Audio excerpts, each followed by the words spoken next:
PPM ने सरदार मोहम्मद बख्श खान महर ऐं ज़िले इंतज़ामिया पारां ख़ानगढ़ तालुक़े जे 30 ग़रीब जोड़नि जी इज्तिमाही शादियुनि लाइ ख़ानपुर मार जे आमद साईं स्पोर्ट्स कॉम्प्लेक्स में तक़रीब सजाई वई।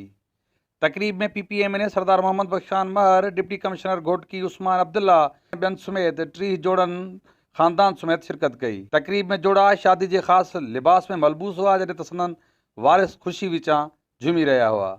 इन मौक़े ते घोटनि तोड़े उन जे वारसनि सिंध TV न्यूज़ सां ॻाल्हाईंदे चयो त माशाल्लाह शुक्र अल्हम्दुलिल्लाह असांखे वॾी ख़ुशी थी आहे इन पिंडाल में अची करे।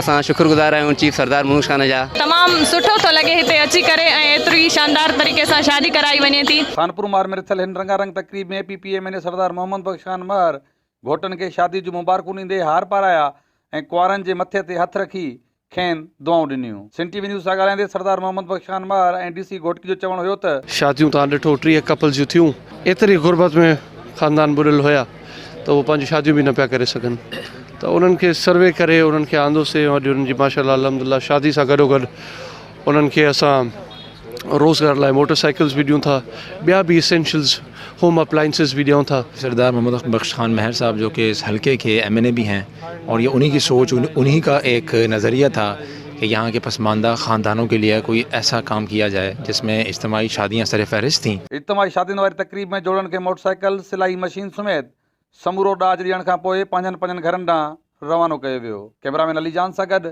साहिल काज़ी, सिंध TV न्यूज़, ख़ानपुर महर।